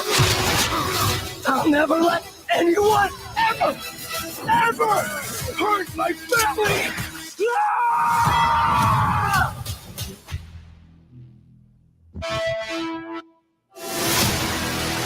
I'm sorry. And as you can see, guys, that was the trailer for Invincible Season 2, Part 2, because during COVID, they did actually have to split the series because actually it was COVID and the writer strike. So I apologize. It was two things. But the new episodes will be out March 14th. Again, I'm looking forward to it. There's nothing more I can say about Invincible. If you did enjoy the Robert Kirkman led run so far, I've got no issues with it. It's kind of like right up there with The Boys, in my opinion. So, yeah, there's no more to it except to just see what happens to Mark, especially his dad, because his dad is having an existentialist crisis right now. But Tafari, what do you think? If that is Homegirl that we talked about on our show previously, like I said, Death by Snoo Snoo is going to have a whole new meaning. Ooh, yeah, that part. For all those that don't know, I'm going to say this: read the graphic novel, and you'll understand why. It's Broly stomping Goku into a crater and making it bigger each time he goes down, but X-rated. Yeah, and that's how far I see them taking it overboard, because the comic didn't do that. But seeing what they did with the Herogasm and The Boys, I'm just like, Amazon does not care. Yep, and that's why I'm saying that might be the episode that might have multiple warnings on before they play it. People are already in a... Yeah, I was surprised to see a warning when I watched Gen V, because that last episode is technically a school massacre. Mm-hmm. So, which I'm really surprised they got away with that. For it to be Gen V, and they actually had that type of setting on there, and the fact that they got away with it really says a lot. I mean, it really truly does. But again, come March 14th, we're definitely going to find that out. But the last two bits of news that we have, guys, like I said, we had a lot, and because we had a lot, we did leave comics out this week, but we will come back with a more bigger load of comics. Pause. So that way we'll cover what we have this week and next week to make up for that. But we do got to talk about Xbox first, because Xbox decided on their podcast that, hey, we have news. And they kept blasting it. They kept pushing it up. They kept on really blowing it, saying, we have news that we're going to talk about on the podcast, which did actually show yesterday. And the news that they talked about, before we go really deep into that, number one, 4 Xbox games are coming to other platforms. They didn't say which 4 unnamed games they are. Joe has those. Joe actually has the rumored games themselves. Diablo 4 will be coming to Game Pass. Yes, that Diablo 4.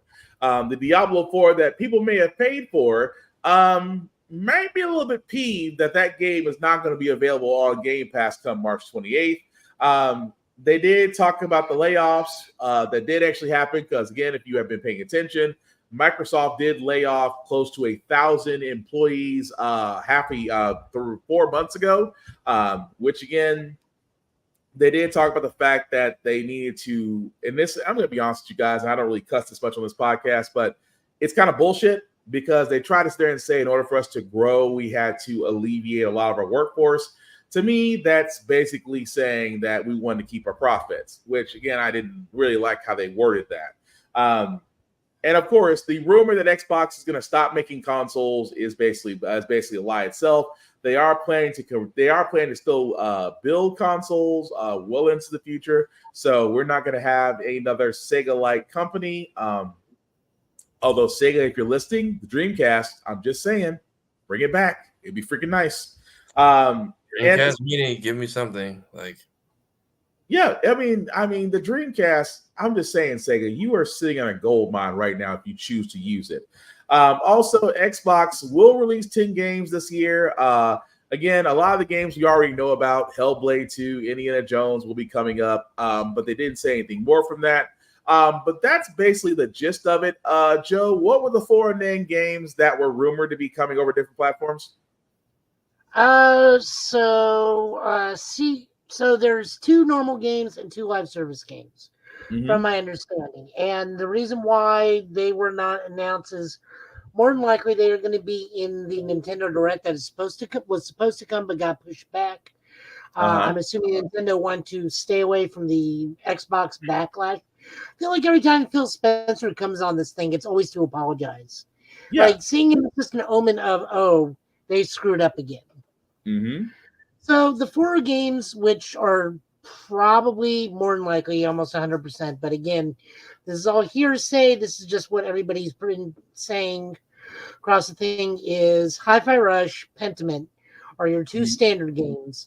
Then Sea of Thieves and Grounded are going to be your two live service games. Hi-Fi Rush will probably make money hand over fist going to the Nintendo Switch. I can almost bet that. I feel like that would be too taxing on a Switch, so probably. I don't know anything about Pentiment right off the bat. Sea of Thieves is your MMO pirate game. Which is fun to play. Pirate Bay. It's fun to play. Then I have no idea what Grounded is. But it's Sea of Thieves is kind of like basically black. It's like the black version of Assassin's Creed, just lighthearted. So something it's geared more toward kids as far as playing like Fortnite and things of that nature, but still fun.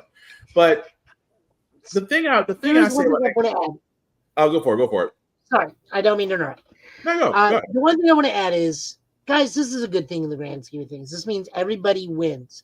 If you are our age and are still thinking there is a console war going on, you are hurting the industry. Yeah.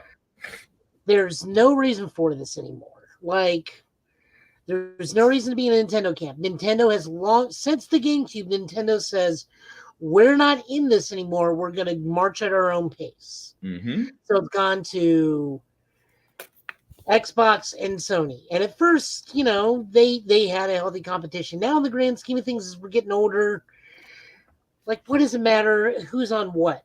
Like, for us, you have any idea how quickly we would buy Killer Instinct on PlayStation?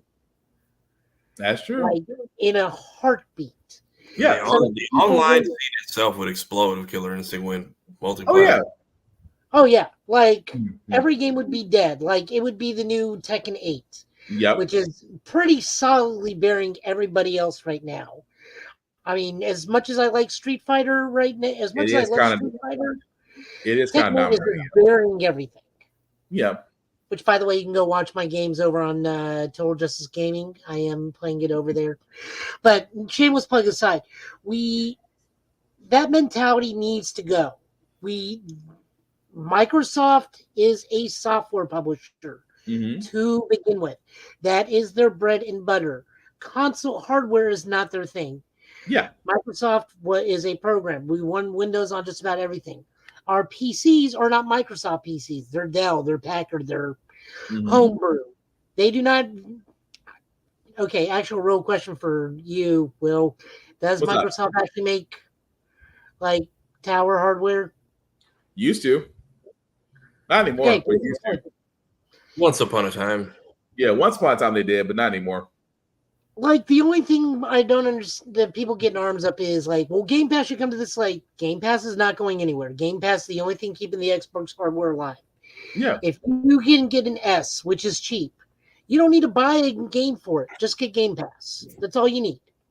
And that's and just to add to that, because for me, the entire Xbox podcast to me was a miss. This kind of felt like this could have been an email of a podcast. Because I learned today they had a podcast.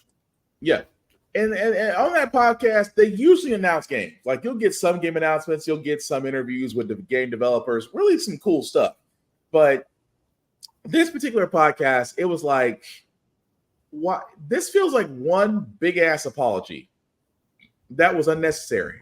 Like, okay, you could have told us what games you have coming out. You could have told us what games are going to be exclusive. You could have told us, this whole A, B, and C. I didn't get the whole layover. I did not get the whole layover excuse. There was no reason. You laid off 1,000 employees. You laid off 1,000 employees from Microsoft. You're telling us, the consumer, that everything is fine. At the same time, you acquired so many IPs.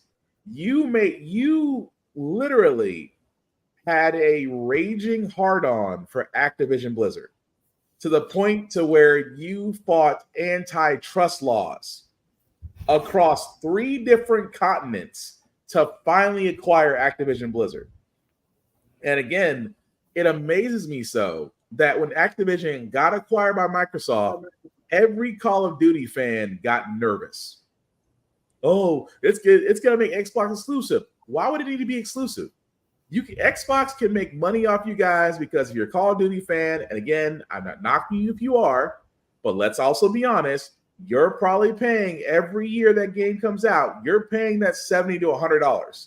So they're going to make money off you regardless if it's exclusive or not. Like Joe also said, there's no competition in the console. The console war isn't there anymore. It isn't. There's no. To be quite honest, the console war really did end after PlayStation 3. It was almost because at that point, E3 became irrelevant. PlayStation 4 was coming. Say what, Tafar? Rest in peace, E3. Yeah, EC3 was pretty much going downhill. At the same time, game developers were really stepping on their own. And the big three that you had, which was Nintendo, Microsoft, and honestly PC, because again, Steam and Valve and EA Origin was starting their own game libraries. So there was no such thing as a console war anymore. So with that also being said, now we wonder about games. We wonder about what are you guys having for the next ones out? Because let's be honest, as gamers, we are an insatiable bunch. We are hungry for games. Like, for example, Final Fantasy VII, with the fact that we had Remake and now Rebirth coming out, and everybody, including myself, present company included, is drooling to play that, or ready to play the next espionage game that Mr. Hidamo will come up with after he gets through with Death Stranding 2. It may not be Metal Gear because they're too busy remaking Metal Gear on the other side with Konami giving us Snake Eater Delta. At the same time, we know there's always going to be another Mario game. We know there's going to be another Mario Kart game. We look forward to the next Zelda game, even though Breath of the Wild and Tears of the Kingdom were beautiful. But me and Tafari have said this also too. Imagine Ocarina of Time being remade on today's graphics. You couldn't do that on the Switch. Don't get me wrong. The Switch is a great machine. But if you try to do Ocarina of Time on Switch graphics, you basically have an upgraded Tears of the Kingdom. And that's going to tick a lot of fans off because we've seen what happens when you have the Unreal Engine, the Resident Evil engine. We see the fact that there should be more collaboration. And if you had that, you would have better games. But at the same time, going back to Xbox, you basically wasted our time basically saying nothing and giving us nothing. So yep, that to me was the part that bothered me the most. What did you say, Mr. Final Max? The console war was nothing more than a stupid graphical arms race that hurt games for a long time. Yeah, completely agree. It did hurt games for a long time because they tried to push hardware. They tried to push hardware for no other reason because every time an Xbox came out, a Nintendo came out, a PlayStation came out, you had PC guys on your side going, we've already got that. And again, as a person that builds PCs, I can tell you the graphics cards, for all those that build PCs right now, graphics cards, RAM, and just overall motherboards right now, it's the Wild West out there, especially if you're trying to find certain RAM sticks. I'm telling you that from experience. Good freaking luck is right. But no, Xbox could have gave us a lot more in this podcast, but really they gave us lip service. And honestly, that lip service kind of leads into my last thing that we're going to talk about because we were expecting, along with Xbox news, we were expecting Nintendo news. Nintendo sat there and said, yeah, we'll wait till next week. And the reason why is because they were just as curious as we are about what Xbox was going to talk about.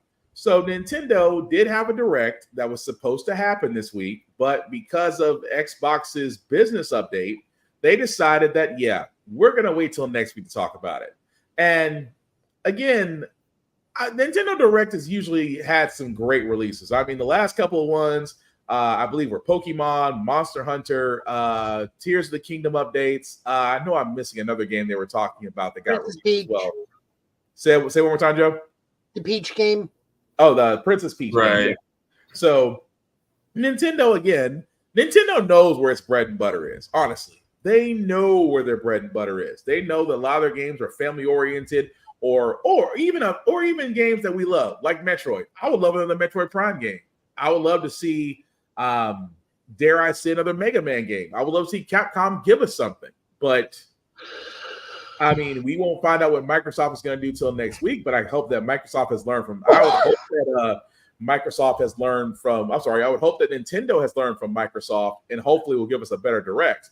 But guys, just as we were kind of wrapping this up here on this subject, if we're expecting anything from Nintendo Direct next week, what do you guys think we're going to get? What do you guys think we're actually going to see or hear about? I can see. I feel like if it's not something special, it's just going to be a basic series of games. Like I joke about it, but it's serious. Nintendo only allows fun during the springtime and summer. Yeah. After this, they stop talking to us completely from fall until like next January.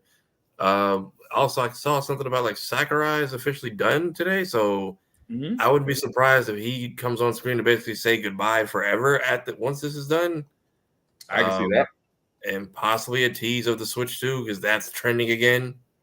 Yep. Oh, maybe a Mario Kart announcement. I mean, it is They've kind of. They've been doing a lot of. They've been doing good with the DLC packs for Mario Kart, so we could get a new announcement for some tracks. Yeah, which I would not be. And again, I would not be against that. But Joe, what do you think? Well, if it was up to me, I'd have them announce the Zelda HD collection for the Wind Waker and the other games that are still trapped on the Wii U and whatnot. But Twilight Princess, Twilight Princess. I would want those to be on the Switch. I don't know why they're not. I see that as a missed opportunity. There's a chance in the far, far distant future they could finally announce the mythical unicorn that is the Switch 2. Or the unbelievable diamond-studded unicorn that is Metroid Prime 4. That is a unicorn that, you know what? Let me not say that. That's a unicorn with the winning lottery ticket. They would need to show the Switch 2 effectively running Mortal Kombat 11. That part. But again, it makes me wonder. 1. But I mean, if you really think about the Switch 2, what more could they go from that? I mean, they did. I mean, when the Switch first came out, it was brilliant. You did a portable game that had a stand that multiple people can play with from Jump Street, and you had a library of games. You had the Nintendo channel, Sega channel, Super NES channel, and I think now N64 channel, to where you can play different games in the library via subscription service. What more can we expect out the Switch outside of updated graphics and maybe expanded memory? That's all we really need. Because that's all you're getting. I mean, I can't think of anything else because the portable gaming system that they came up with is a working solution. We could probably also see a Pokemon announcement. If it is remakes of Soul Silver or Heart Gold or the Black and White remakes or new Pokemon Legends. I can see that too. And also, a GameCube channel. That's another one. If they decide to go that route. Online services or online lobbies added to some of the older games, possibly. Yeah. Or in some games. I question the GameCube channel because we're getting most of the GameCube games that were on there already remade. So, like our Luigi's Mansion or Paper Mario 1000-Year Door, all the GameCube tracks are already in Mario Kart 8 via DLC. Unless you guys really want Wave Race 64. Yeah, Wave Race on the from the GameCube. Or look, I only want one game that was stuck on the GameCube. It's never coming, but I would like Hulk Ultimate Destruction. You'd be surprised. You'd be surprised. Beautiful Joe. That's another one. I got that one on. I had to get that one on PS2 because I got the wrong copy on GameCube. I don't know why Dante was PS2 locked. But I'm just saying, just from Nintendo, like I said, not there being a console war, Nintendo could really stand out. That's why I'm wondering with the Switch 2, if they're doing anything. I would like to think it's an increase in hardware, but I hope they stay with the portable idea. The portable idea is what makes it work for them. The portable idea is where Sony tried to do that little PSP handheld console, and that's a whole nother mess. Xbox didn't even try it. which again is smart because for Xbox you can really just have an app on a internet handy device. You can play your Xbox from anywhere, which again, smart, great, not knocking it. But yeah, it's the whole idea of just what they come up with next week is just going to be an interesting question. That's about the best way I could put that. But again, Xbox truly do better. That's all we're saying. But like I said, guys, we're going to pretty much leave it there because, again, we had a lot of trailers and news. Sadly enough, we did not have time to do comics. We will cover comics and then some next week, next Friday. So as we're rolling out, guys, Tafari, do you want people to know where they can find you and what you're up to, sir? Yes, you can find me here on all platforms at Tafari TV. I am on pretty much every piece of the internet you can find me on. I do skits and all kinds of stuff. Usually on Mondays because Mondays are terrible, so I try to make them less terrible. I also do the editing for the Blurred's Eye View podcast, so be sure to check it out. We are uploading every single day of February in order to try to get our watch hours and celebrate the beautiful history of Black History Month. Also, just because we had to deal with it last night, your block, ban, and delete buttons are your best friends. Do not spend a 30-day sentence in Meta Maximum Security. The algorithm is nice this time. Do not waste it. I mean, you might as well enjoy it while you got it. But thank you, Safari, for that. Well, that's not what I wanted, at least not yet. Joe, what about you, sir? I'm streaming Tekken. I was going to ask, pretty much all I have time for now. I was going to ask, how's that going? I'm slowly climbing into the red ranks. I'm getting out of the orange ranks. Nice. I'm fighting people that are actually really good at the game that have been playing Tekken 7 for the past 10 years. So I'm getting there. Not to cut you off. Also, not to cut you off, Joe, we have to get this as we have to do our daily King players crying announcements. If you are literally annoyed at King players because you can't break the combos, don't call it spamming. It's called getting better. It's called tutorials. It's called practice. I'm just gonna leave it. I'm just gonna say you can't. It's not spamming if they beat you to the punch. But what are you gonna say, Joe? I'm confused as to what we're talking about. Oh, King. What about him? With his combos and people complaining. I grab him before he grabs me. What's the problem? See, you figured it out though. You figured it out. There is a whole mess of people out there that are complaining that King is overpowered. He's this, that, and the other. It's a 3D arena. Just dodge and launch counter. But Joe, that's right there. You use strategy. You use strategy in movement. You think, sir. There's a difference. Attack low. That's what I'm saying. You think differently, sir. That's what I'm saying. Oh, I've been caught in the grabs, and I'm hitting every button on my controller to try to get out of the combos. But he's gonna grab you. It's like Zangief asking Zangief not to SPD you. It's gonna happen. Right. The only difference is you have to get grabbed like 5 or 6 times with King. That's fair. But aside from that, sir, besides where they can find you on Show a Guy Joe, and of course your Twitch stream and Joe's Italian last name. Anything else going on? No, Total Justice Gaming is where you can find the Tekken. Show a Guy Joe is where you can find this and the Super Sentai stuff, which reminds me tomorrow is the press conference for Boon Boonger, so we may stream that live. We finally get to find out who's being what. And then once the show takes off in March, I will hopefully be doing a podcast or a watch show with other friends and do an episode recap right after as we watch the episode. God willing, we find a way to keep the copyright bots off our butt because Toho will come after a very small channel. They won't come after their precious people that have 1,000 subscribers for talking about people in color spandex with explosions. They'll definitely go after a guy with only 7 subscribers. Yeah, they do not play, but at all. Right. They don't play at all. But aside from that, guys, some shameless plugging before we do get out of here. Like I said, usually we talk about Rick's Comics during the comics, but we are now not going to leave them out. Rick's Comic City, Nashville's #1 place for comics. Again, guys, if you are in the Middle Tennessee area, please check them out. They have been voted Nashville's #1 go-to place for comics. They have 2 locations, Nashville and Clarksville, Tennessee. They also have their website at rickscomiccity.com, where you can order comic books, pull lists, hardcovers, things of that nature, memorabilia, collectibles, posters, figurines. They basically got it all. When you do go in there, let them know that us guys at Get Bit sent you. It does not get you any discounts. However, they show us love because when you go in there, you see me and Joe's handsome mugs on television. So again, let them know because they show us love. Definitely check out Rick's Comic City in Nashville and Clarksville, Tennessee. If you are not in the Middle Tennessee area, guys, I cannot stress this enough. Support your local comic book stores. Support your local libraries.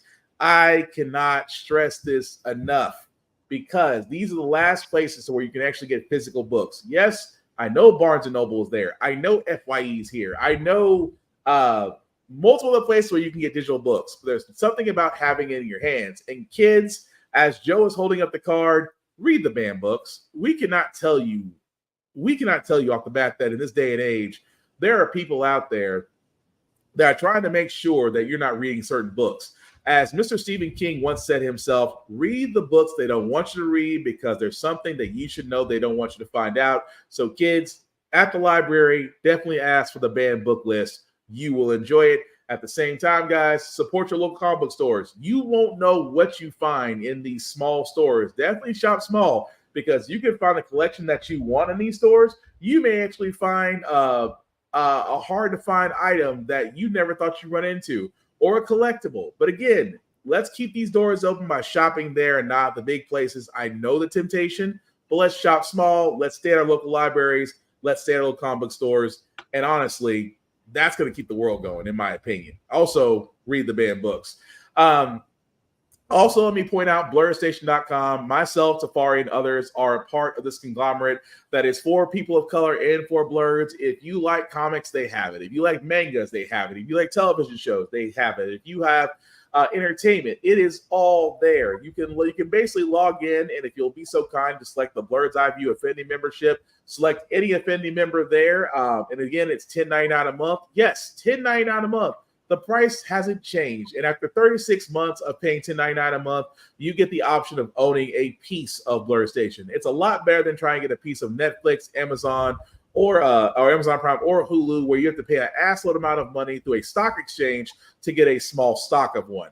This is a hell of a lot easier. So definitely check out BlurStation.com, guys, because again, it's basically something for us, by us to enjoy, but we honestly cannot do it without you. Also, at the same time, if you are a content creator looking for a new home, also check out Blur. Also check out Blur Station. And go to the FAQ section, and you'll be able to talk to someone about your content. Because the beauty part about Blur Station is, guys, the content that they show there is yours to keep. They are only wanting the distribution. And I don't know about you guys in a day and age where content is king. Owning something is great. You definitely do not want another Tubi situation. As for myself, guys, you can find me, BlackBox447, on all the socials. I do reviews on mostly everything, even gym stuff, because I like to try to stay in shape. Again, the link that is trolling at the bottom, guys, if you'll copy and paste that link into your browser, it'll take you to our link tree. That's YouTube and Facebook groups for all of our podcasts. How the Frick We Got Here, Get Bit, and Off Limits podcast. Like, share, subscribe, follow, tell people about it. We cannot stress this enough, that we cannot do this without you. We need your, and again, I'm not just talking donations, but hey, like every religious organization, we're not going to say no to donations, but sharing is free. Following is free. Telling people about it is free. Word of mouth is free, guys. And like we say here at Get Bit, we cannot do this without you. So thank you to everybody that liked, that commented, that followed, that shared. Again, from me and Joe and Tafari, thank you for the bottom of our hearts. But again, the mission isn't done. We simply cannot do any of this without you. So with that also being said, as we wrap this up, guys, again, we'll be back here next Friday, same Get Bit time, same Get Bit channel. Again, we will have a lot more comics. Like I said, we're definitely going to catch up on that and try to basically make up for it, because again, there's a lot of great comic stories out there. Beyond that, the last before that, guys, any last words we call tonight? No. Man, have a good weekend, everybody. So the last thing I'll say about Get Bit, guys, again, it's all about fandoms. We love them, we share them, we discuss them, we debate them. The last thing we need to be, guys, is gatekeepers and toxic fans. We do not want to turn people away from the things we love. We want them to embrace it, find their fandom, and hopefully do the same thing, because there's peace in fandom, there's love in fandom, there's support in fandom. What we don't need, in the words of Will Wheaton, are dicks in fandom. Because again, nobody should be a dick when it comes to sharing something that you love. So with that being said, guys, thank you all for watching. Well, of course, the playback will be on this tomorrow. We still want to know your opinions on everything that we talked about tonight, guys. And again, so very much, thank you from the bottom of our hearts for watching. Definitely like, share, follow, subscribe, all the great things. And on top of that, don't be a dick. Peace.